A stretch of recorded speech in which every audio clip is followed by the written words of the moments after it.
Hey everybody, Mean Joe with Boss USA. So I'm sitting here today on really our first live broadcast since flying season started. We're just about done with flying season for the season, and I've got a couple more things I'm going to be doing, but then after that it's back in the shop. So we're kind of kicking the season off with a new video here, and I'm here with Tom from Dogfight Apparel, and we're going to just chat for a few minutes, and we've got a special announcement for you guys. So first of all, I want to introduce you to Tom. Tom actually just started a new t-shirt business, and it's going pretty good. And I'm going to let Tom tell you a little bit about it. We got lots of viewers already. I see Mike, Barbie, Jack, Ripper, Carl's in there. Nice to see you guys. So go ahead, Tom. What do we got going on over there? All right. So I'm Tom Moyer from Dogfight Apparel, and we started this t-shirt company. It's an apparel company and accessories for World War I and Golden Age aviation stuff. And we launched on the 19th. So we've got t-shirts, we've got long sleeve tees, we have phone cases, masks, we have a lozenge print backpack, all kinds of good stuff that caters to World War I fans specifically, and vintage Golden Age aviation. Very cool. As you can see, there's a lot of shirts already. I think it's some of these are out already. Some of them are not, if I'm not mistaken. Is that correct? Or are these all current? Yeah. So everything on the website is available. Cool. So there's lots of stuff here. You can see they've got socks. They got long sleeves. Just waiting on my slow internet. Hats, accessories, everything. I saw even socks, which I thought was interesting. Socks. You have to have something nice to wear under the suit pants. Right? There you go. Right there they are. Those are fantastic. I like those a lot, actually. And then, of course, you've got the backpacks like Tom was saying. Very cool stuff. And those of us that are self-proclaimed or outside proclaimed airplane nerds, these are going to be really cool. This is going to be really nice to have something else out there to check out. I like the masks too. Those masks are cool. Very cool. Yep. A necessity these days. So. Oh yeah, for sure. You had to have the masks. Absolutely. So very nice. You guys can see all kinds of stuff already. So make sure you go over and you check out www.dogfightapparel.com. So tell us a little bit, Tom, about how you got started in this whole business. So I'll go back to how I got into RC. So, I mean, I'm a big RC nerd, and I started when I was 14. So, I mean, it's kind of the same for everybody that's into aviation. When I was a kid, every time a plane flew by, I would look up.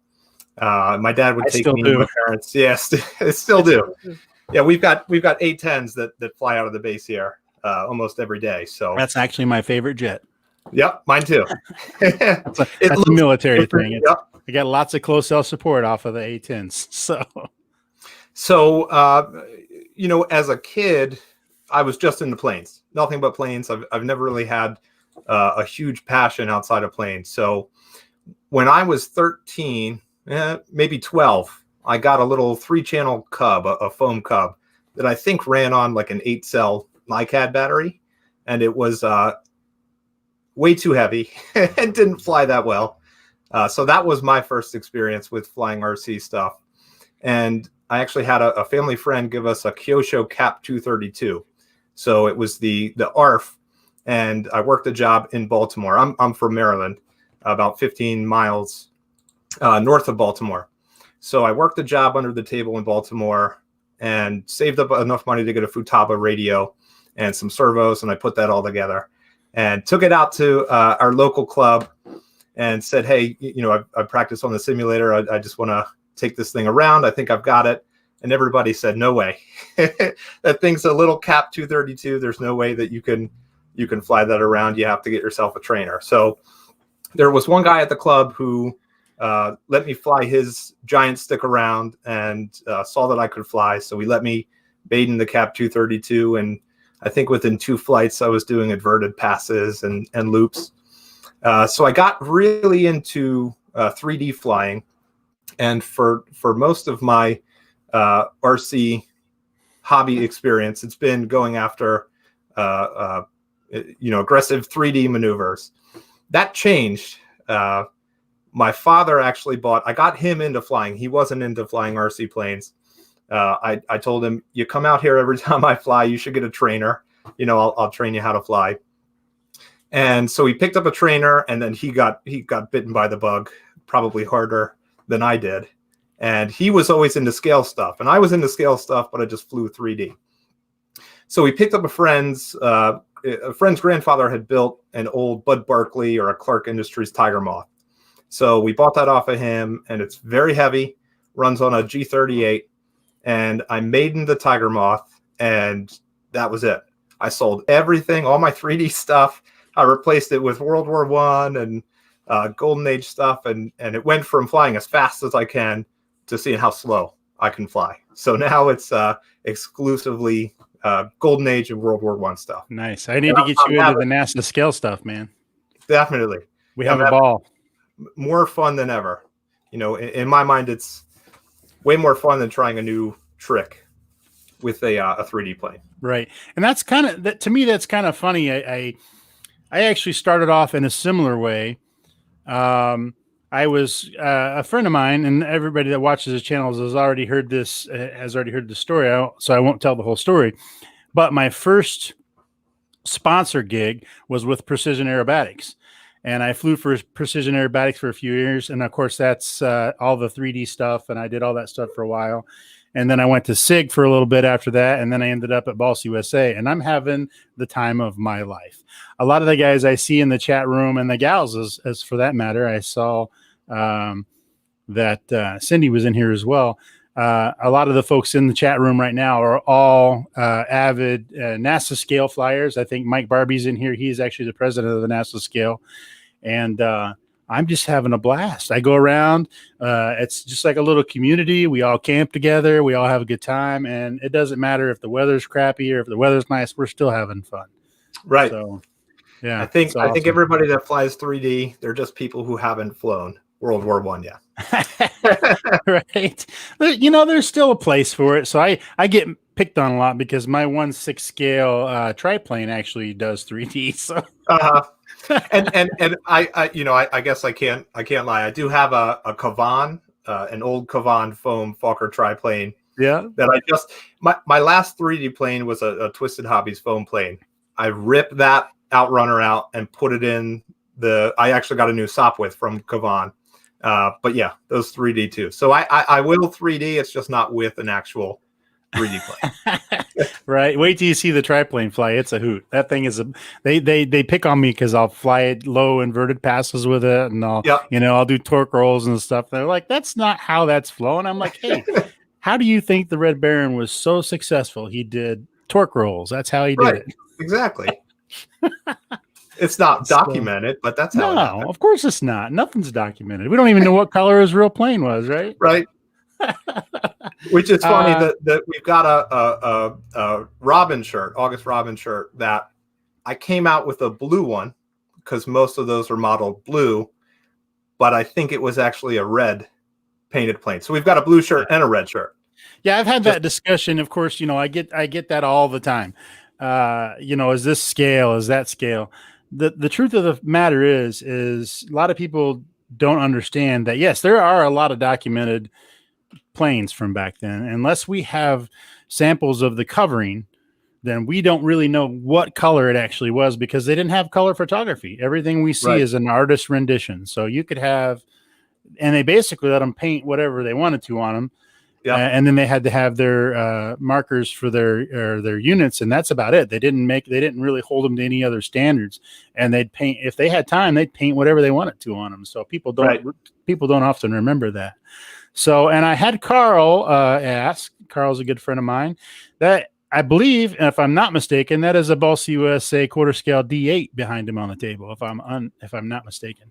It is. Yeah, I thought I recognized that. Yeah, that actually started its life with lozenge when it was printed on the fabric covering. Nice. And I think 4 years ago at Warbirds over Delaware, something happened. I was like 10 feet above the runway, and I lost everything. so it busted up the wing pretty bad. And I actually fixed that up last year. So we went with the Oratex covering. Right. But I did keep it simple with the white and the black ski. Now, did you painted the Ortex, or you got the white Ortex? So now I can't remember. I know it was painted because half of it underneath the fuselage, it's still the old lozenge fabric. I believe the wing was painted though. I think it was painted. Yep. That's a newer product for us. We've only been carrying that for about 2 years now. It's hard to keep track with the whole zombie apocalypse thing we're all living in, but it's about 2 years now. And that's my recommendation for the Ortex is to paint it. Right. It does really well. It works really good. It's easy to work with, but I feel like the longevity of it, and to me, it just looks so much nicer if it's painted. So yeah, I like that. Yeah, cool. and it holds up great. I mean, no complaints. That was my first experience with Oratex, but yeah, I love it. Yeah, I like the stuff. It's really nice. So we've got lots of guys in here. I see Chris Paris in here. Randy, miss you too, buddy. I actually have Randy's a couple of Randy's planes have been making the circuit this year. I was able to pick them off up of him earlier this year. I got his 3rd scale Cub and his 1/4 scale triplane, and they have been having the wings flown off of them. So he's a good buddy of mine that lives here close, Cards Club member. So what else you got going on around over there? I know they're all chomping at the bit for the giveaway, but I'm going to make them wait for a little bit because I figure that's going to be the end of it. So yeah, so I guess I didn't get into how Dogfight Apparel came about, but I've got some experience. My full-time job was actually just resigned from my former position as a sales and marketing manager for a microscope company. But I developed quite a few websites and did a lot of design work, self-taught in Photoshop and Illustrator. So it actually came about, there were 2 things.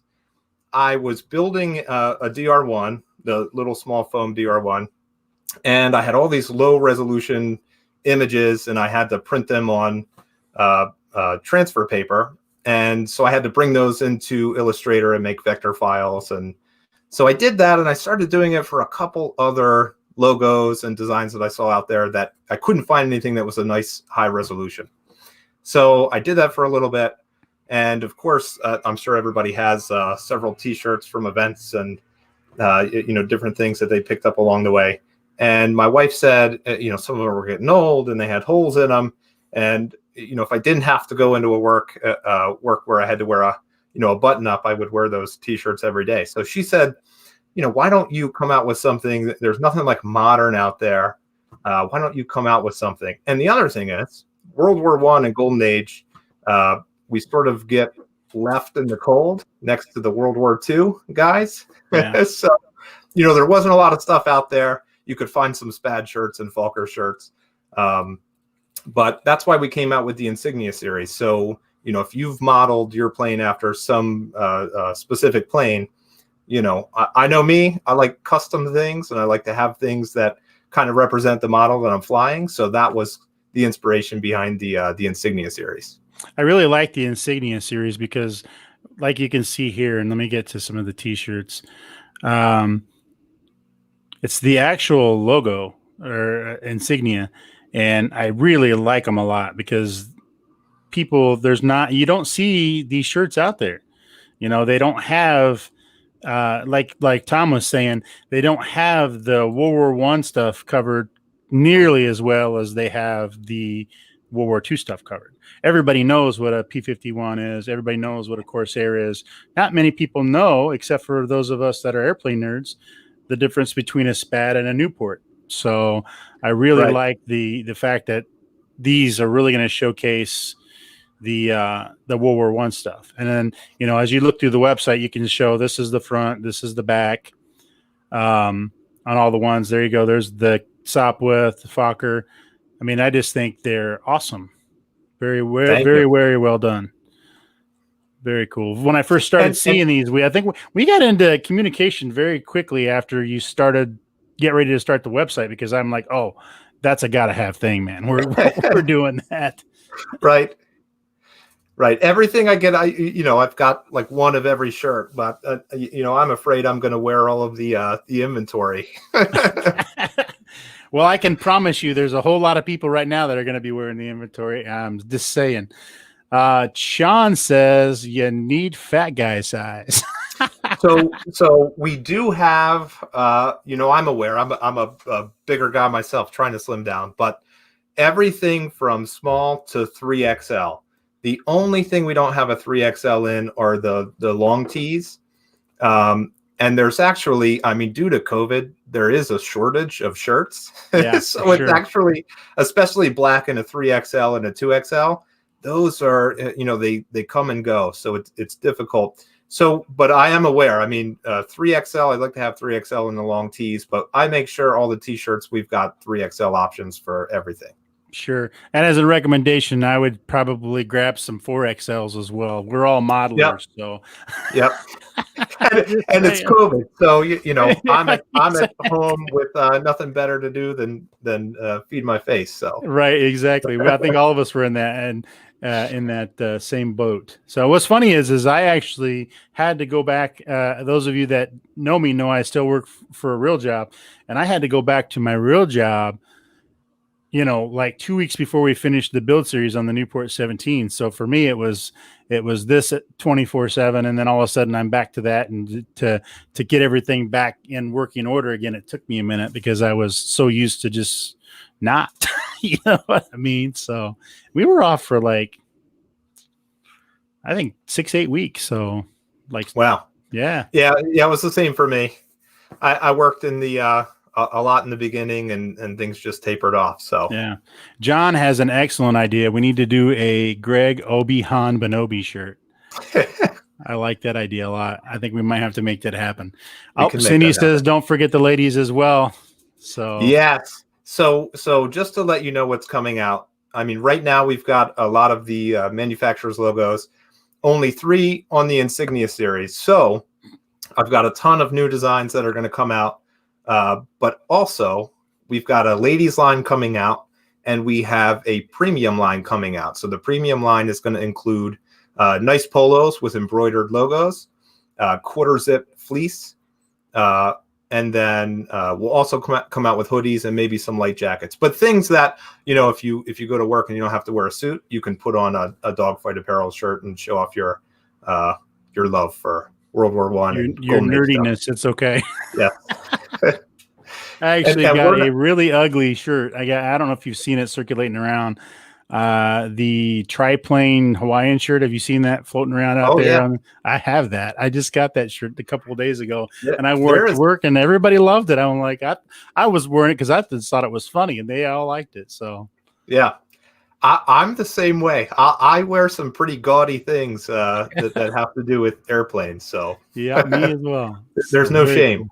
No and shame. We do have a something that just came out as a full print. We have our lozenge series. So, a phone case, a mask, a backpack, and socks. So we just came out with a full print t-shirt with the lozenge pattern on it. So if you want to go bold, we've got something. Is that up on the site? It is, yeah. If you go under the lozenge series, I won't make you get lozenge series. There we go. I like the way this website is laid out too. It's really intuitive and it's easy to find stuff. There we go. You've got here. Let me bring this up here. I didn't show this stuff before. Where's my cursor? There it is. So, whoops. There we go. So they've got the masks and socks, the iPhone case. That's kind of cool. Backpack. This is our iPhone case. Yeah, let me do this. Nice. Very cool. I like that a lot. Yeah, nice. We're big fans of the lozenge. The lozenge is the thing. And that's funny because, Greg has actually just came out with some stencils for lozenge because we've lost the ability to this point. We can't print lozenge. We were able to print lozenge before, but we haven't been able to find a decent ink that works with the Oratex. What's happening now is we're getting it ready and we had it already and we got a couple of samples, but as soon as you lay the iron to it, it just peels the color right off. So everybody's going to painting it. So right. And that's what, we have a color by number shirt for everybody who has had to hand paint. But I actually got I think I posted something on our Facebook page showcasing a lozenge pattern. I think it might have been the backpack. And somebody commented and said, "Do you have the ability to print on covering?" And I said no, but I think I mentioned Greg. I had seen Greg's video with his stencils, so I pointed him to Greg's direction. Yeah, I'm pulling up the color by number. That's the shirt that I thought was hilarious. So there's the color by number. So that's called our punny series. Yeah, that's very punny. I like it. Very cool. Yeah, Greg's definitely the master. Those of you that have been following what we're doing, he is definitely the man as far as all that stuff goes. And it's Tim and Ron, those guys. The paint on the lodgings is they've mastered it. Now, I will say that at least as far as I know, Ron Pound and Tim Schrook haven't changed over to the stencils yet. They're still masking it. Wow. And yeah, so Tim's half scale was masked. That big half scale D7, that was all masking tape. And then their two third scale D7s, they both did a twin same Yasta, and it had just the different logos for the other pilots, but they did the lodgings on the wings, and it turned out great. So yeah, then see, Michael says gonna need to order a triplane shirt too. So yeah, very cool. Well, make sure you guys take time to swing over and check out dogfightapparel.com. There's lots of stuff already on there, and I expect to see these shirts out there soon. I'm sure they're going to be selling. I told Tom before we went live that he's going to wind up being very busy. I just have an inkling that these shirts are going to fly off. So no pun intended. No pun intended. That's another one of those punny ones. All right. So this is what I think it's time. We've been going now. Yeah, we've been going about a half hour. I'll make you guys stop waiting. So this is what we're going to do. We're doing a giveaway. Myself and Tom have been talking about this for a couple weeks now, and we've narrowed it down to what we'd do. So this is how we're going to run it. If you like and share this video, which I will keep track on, it can either be from the YouTube side or from the Facebook side. Either one of those works just fine. I'll be tracking them. And then swing over and hit like on and I'm going to bring it up now that I'm thinking about it. Give me 1 second. Swing over and hit like on the Dogfight Apparel Facebook. Give it just a second because that's the one thing I forgot to do. I forgot to preload the Facebook. Give me 1 second. There we go. And it's loading, and there. So swing over to the Dogfight Apparel Facebook page. Make sure you hit this little button here and give them a like so you can keep track of what all they've got going on. They've got lots of stuff happening. A lot of Boss USA stuff on there as well. We really appreciate that. But make sure you go over there and check them out, and make sure you give them a like. That is going to be a requirement. What we're going to do. And okay, so let me run this by again.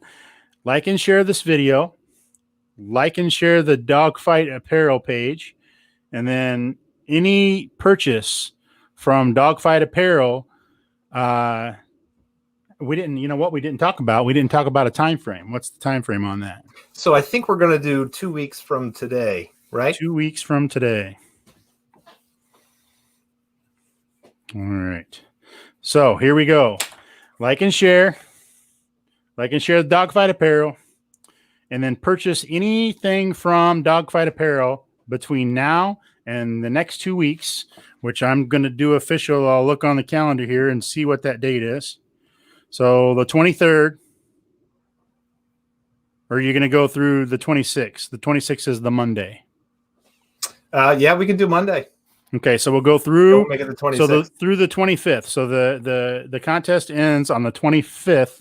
Nothing better to do on a Monday night anyway. So yeah. We'll end it. We'll end it on you want to end it on Sunday or Monday? So we can end it on Sunday, and I guess we'll do the announcement on Monday. Perfect. Work Sunday, whatever works for you. Yeah, that works. No, we're good.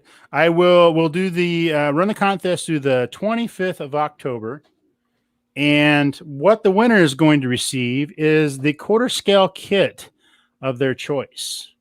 So again, I'm going to put this banner up. It's got everything but the date on it. So like and share this video, like and share the Dogfight Apparel page. You get a second entry if you order anything from Dogfight Apparel between now and the 25th midnight on 25th of October, and you're going to be entered in to win a quarter scale kit of your choice from Boss USA. So that is the terms. We're super excited about this one. I think it's going to be very popular. Anything you want to add? Nothing that I could think of. I mean, I know I've got my Eindecker 90 on the bench right now. I had to take a little break from putting it together, but I had started a 3-video series, getting the fuselage and wings together. So that's, now that I've got a little bit of free time, I think that I'm going to start that back up. Yeah, and then on this channel, stay tuned because I'm still trying to decide. I've got the Eindecker 90, I've got the quarter scale Cub, and I've got the quarter scale triplane all in the queue, and we're going to do another build video. I think I might do the Eindecker 90, do something a little bit simpler this time, and we're going to make that happen right here on the channel, and you guys will be able to check that out. So one more time, from today until October 25th, 2020, the year of the Corona, like this video, share this video, like and share the Dogfight Apparel Facebook page, and any purchase from the Dogfight Apparel website, www.dogfightapparel.com, is going to get you entered in to win a quarter scale kit of your choice. And we'll probably make the announcement on Monday, the 26th. It might possibly be a day or two after that, but I'm fairly certain that we'll have all the numbers that we need in time to go live on the Monday, the 26th. So awesome. Very cool. Well, all right. I think that's going to be about it for the day. I want to thank everybody for showing up. Really appreciate what you do. Again, stay tuned to this channel. There's going to be lots more content coming at the flying season over. I want to thank Tom and Dogfight Apparel for stopping in. I want to thank Tom's wife for having this idea, because we all have to thank her because she came up with this whole thing. So yes, awesome. 100%. And awesome. Thank you, Joe. Thank you, Boss USA. And absolutely. Thanks for everybody who tuned in. Absolutely. So again, as always, thank you very much for watching, and happy building.